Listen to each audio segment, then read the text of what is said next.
Hello everyone, this is L5 and welcome to the Cobra Master Toy Review.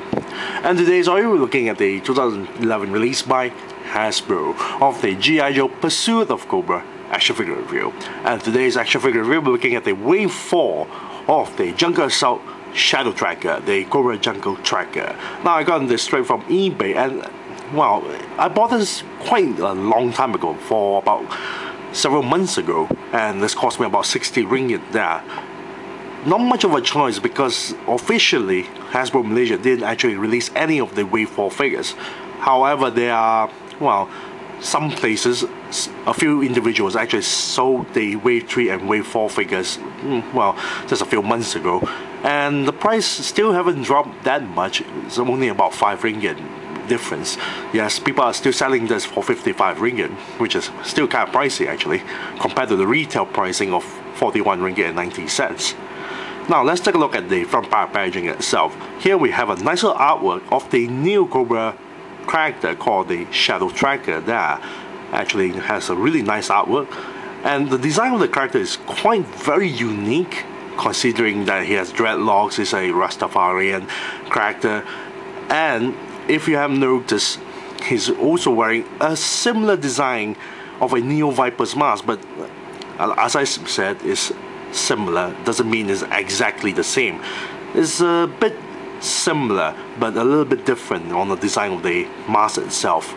Now, let's take a look at the inside of packaging itself. He is laden with accessories. We have the figure there, and he has a lot of blades, bowlers, a compound bow, a quiver backpack, a spear at the back, net. You can see the net at the back here. And hiding behind the figure is the small little catalog and the base stand. This man is literally filled with a lot of bladed weapons. A lot.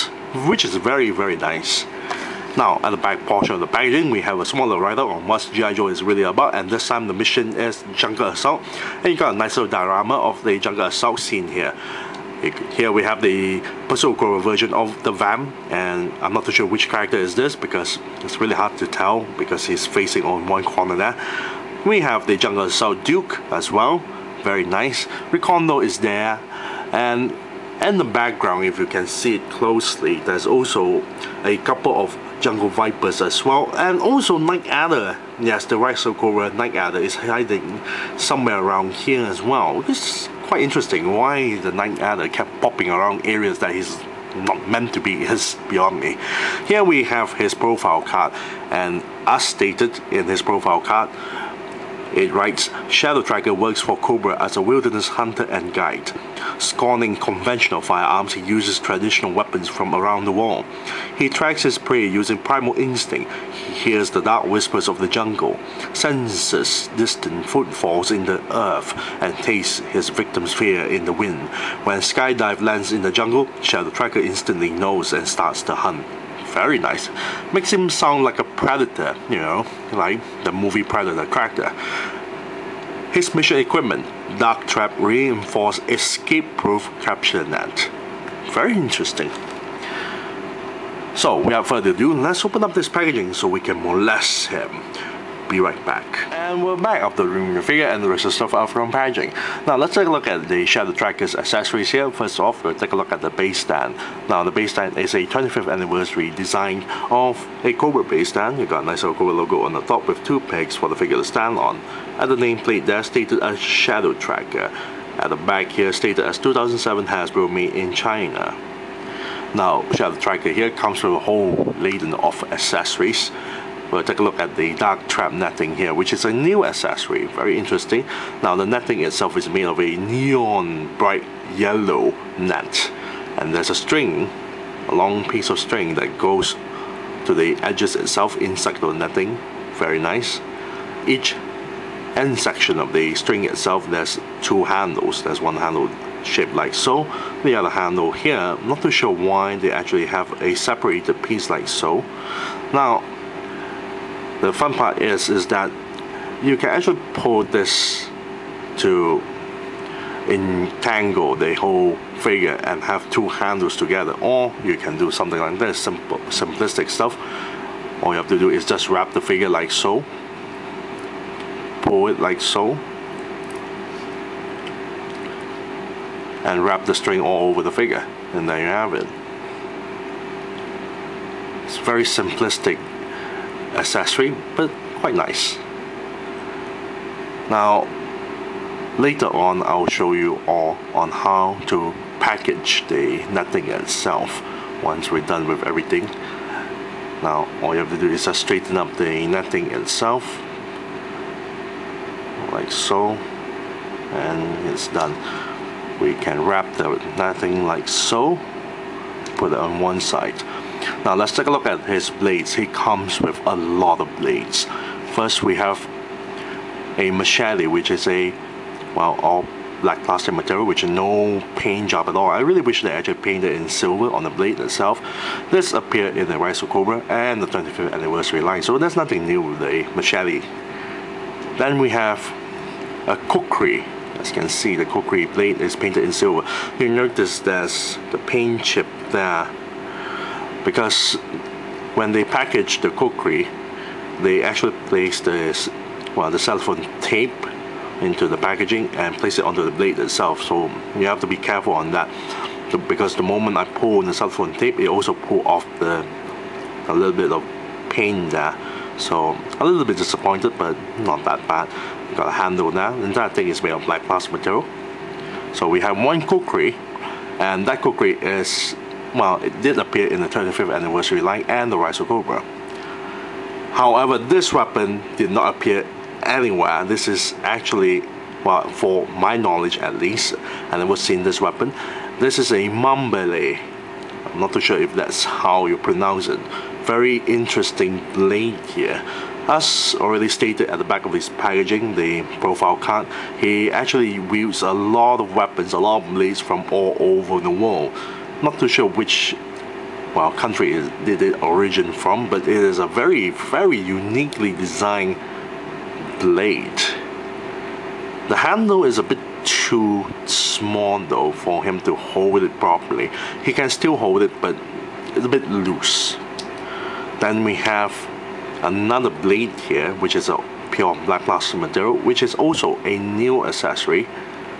At the bottom portion of the blade itself, there's a little bit of serrated edges there, but not really well sculpted, because as you can see, you don't get to see the edges a little bit.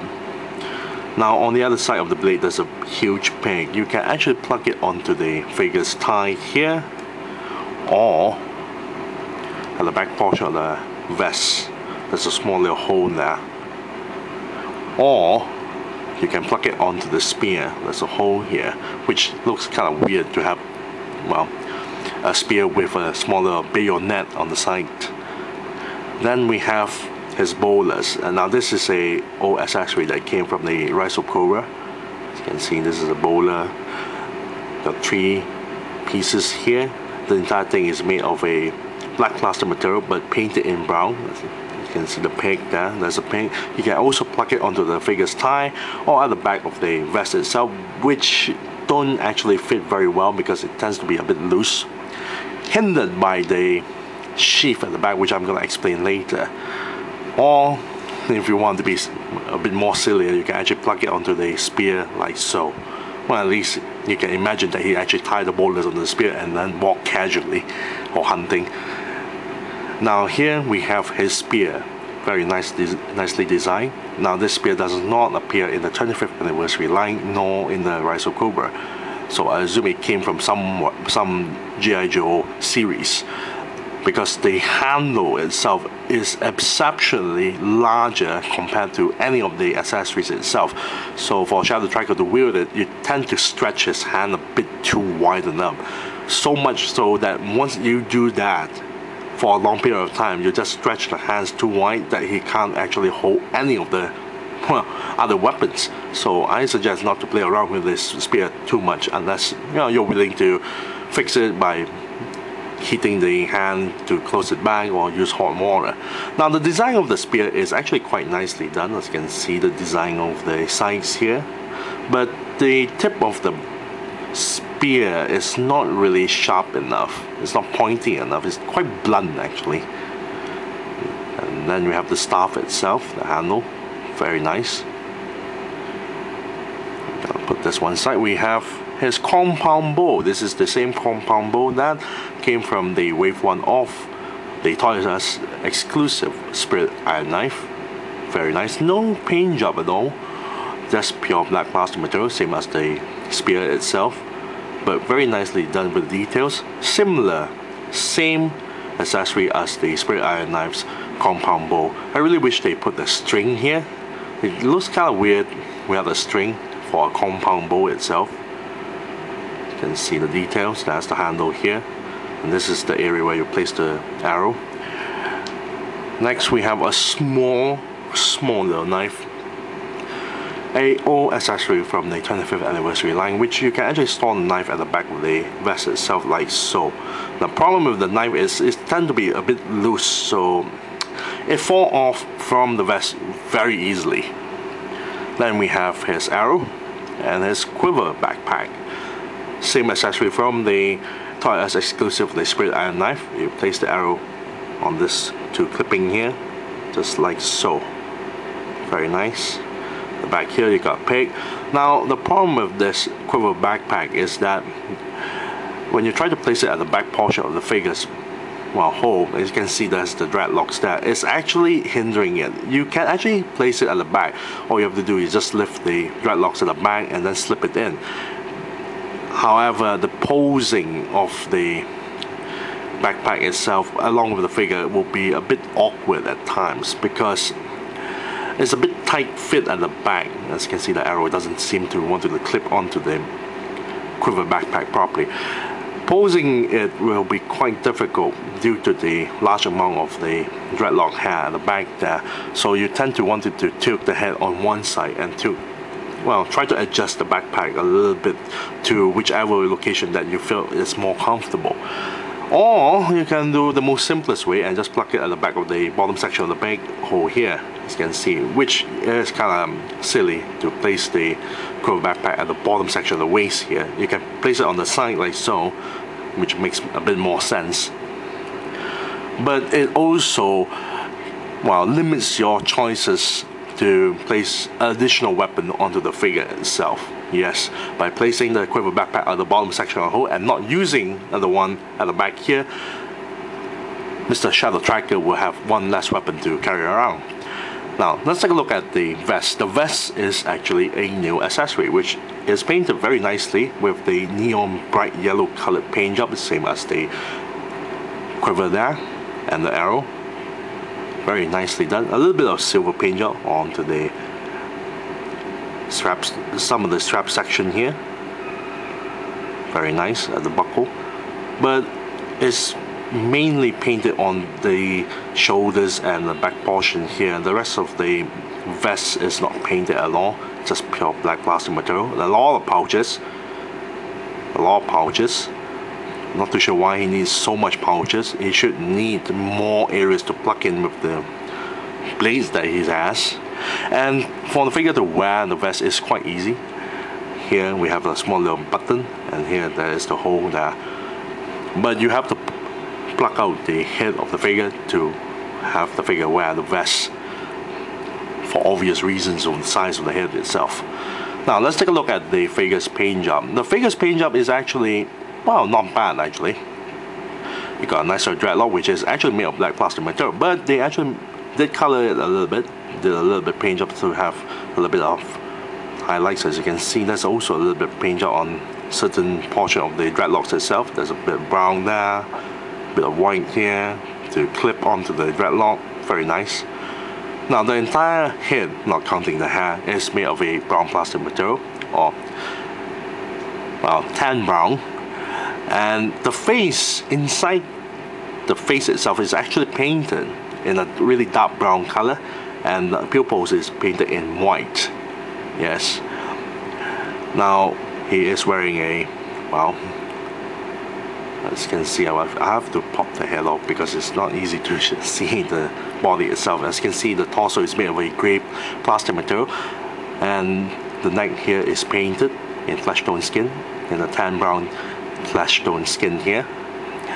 Now the torso here, of course, is not painted, but the bottom section of the crotch area is painted in green with a little bit of camel black. Now some of the camel paint job actually slip onto the belly area here, the abdomen area here, so it's not really well done on the paint job. Now I have to plug back the head in. As you can see, the bottom section of the head is made of a brown plastic material. Now the flesh tone skin on the arms there are not painted at all, but you got a nice little black tattoo logo of Cobra logo there, very nice. The wrist is painted in black, and you get to see a little bit of stripes of neon bright yellow colors. The gloves is not painted, it's pure black plastic material. The entire leg here is pure green plastic material, which actually is painted with a lot of black camel. And the boots are not painted at all, it's just pure black plastic material. Now let's take a look at the figure's mold. Now the entire mold is all new stuff. Yes, this is an all new mold. Now strangely enough, when they produce images of the prototype for the Shadow Tracker, they actually use the face mask from the Neo Viper. Then they change it and retool the mask and make it a bit more different. What's interesting is that in the prototype images, it showed that the mask is removable and you get to see the skull face underneath. Now for the mass-produced Shadow Trackers, you cannot remove the mask because they actually glued the mask in. Similar case with the Rise of Cobra Commander mask, where it actually has a burn face underneath the mask itself. For this version, the mask is actually not removable. You can try to pry it off, but be extra careful. You don't want to damage the face inside. You may end up damaging it anyway because of the glue itself. Underneath the mask shows a really nice sculpt of a skull face. Now originally the figure was meant to be released as a Rise of Cobra figure, and there were a story conducting about this character being injected with a nanite, but something went wrong with the nanite procedure and it burned his face or ate his face, hence why he's wearing the mask, especially on a similar Neo Viper like mask. But in the back of the profile card for the Pursuit of Cobra, they never actually mentioned that because they're trying to get rid of the Rise of Cobra incident, which is a pity though. It's a really nice background story for the Shadow Tracker there. Very nice. The mold is very nice. Everything here is all new, including the hands here, the wrist, very nice. Now the hands on the right side of the hand here, two of these fingers, the index fingers here, are separated. It's meant to hold the arrow here like so. If you slip in properly, it holds very well. Doesn't mean that the hand can't hold other weapons. It still can hold other weapons, but a bit loose. So I tend to place it something like this. You can actually have him hold the weapon like so. On the other side of the hand is a normal gripping hand. Very nice mold. The pants is all new stuff. Very nice. Nice details there. And he's wearing nice little shoes. Very nice. Bottom section of the shoes itself, you can see the shape of the foot itself. Very nicely done. Now let's take a look at the articulation. Now I also forgot to mention is that I really don't like how they actually mold the neck joint. I'm going to remove the head. As you can see, the neck joint here, it pivots downward a lot, making the figure's articulation on the neck joint a bit difficult because he is actually looking downward and you cannot pivot the head upwards. He barely even pivot downward a little bit like so, maybe to the little side. And also with the huge amount of dreadlocks going on, you can see the details of the dreadlocks, you can turn left and right. You may be able to turn the entire head 360 degrees because you have to maneuver around with the dreadlocks. But due to the design of the neck itself, he is forever looking downwards. Torso joint here can move a little bit backwards, a little bit forward, side to side, and turn 360 degrees. The shoulders here can actually turn 360 degrees and lift the shoulders all the way up this far. Elbow joint here bend this far and turn 360 degrees, even bend backwards. Now the wrist joint is something I really like because due to the design of this character being as a bow handler, this wrist joint here can turn 360 degrees, goes outwards and inwards for better poses for holding the arrow itself. The other side of the wrist itself can turn 360 degrees, goes upwards and downwards. I really like the new articulation for the Pursuit of Cobra. Hip joints here can move forward, back a little bit, and to the sides. Double jointed knee that bends this far, which is also very nice. And ankle joint that pivots downwards and upwards and turn 360 degrees. What I really don't like is that some of the joints are a little bit loose, but still alright.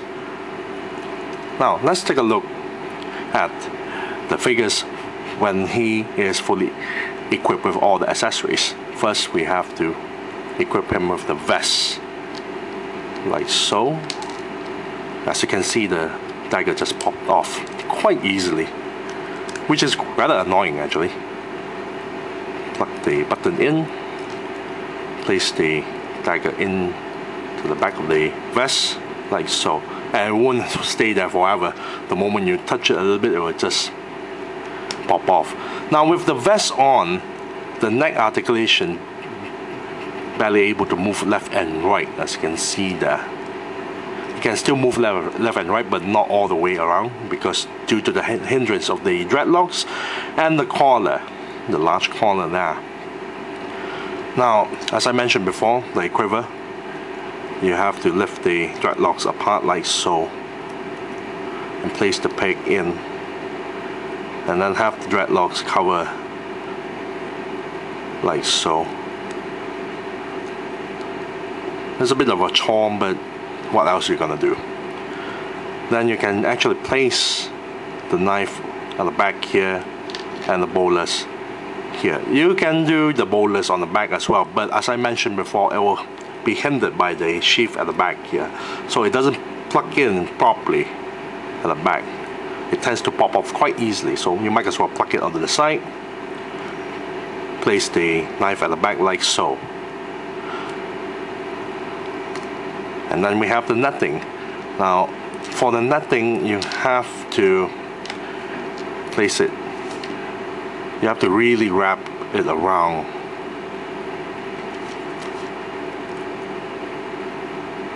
Like so. Then place the quiver like so.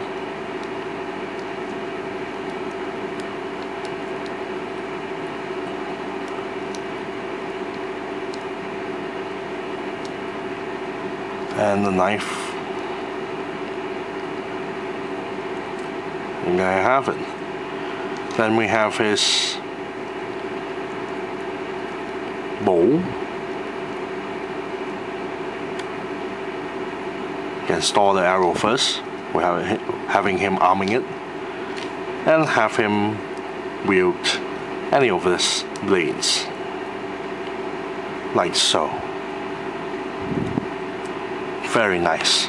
As you can see, it doesn't stay onto the figure very well. The right hand side of the hand itself barely able to hold, well, the weapons properly, and the quiver keeps on popping off from the backpack, which is not really well done. He is very nice with all the accessories, but as you can see, it's really a chore trying to place everything onto the figure when it doesn't want to stay properly onto the figure itself. And then place the knife like so. And you're left with 3 other weapons that he can't actually wield. He comes with a lot of accessories. It's just really pain to place all of them in. If I'm gonna give a rating out of the Shadow Tracker figure, I would say he is a very nice figure, but exceptionally difficult to try to have him hold all the accessories, and some of the items just keep popping off from the body itself. So a nice 9 out of 10 is for the Shadow Tracker itself. I really wish that the mask is removable, because there's a really great mode underneath the mask itself. But yes, 9 out of 10 for the Shadow Tracker, and I thank you all for watching. This is Nusi05, and I'm signing off.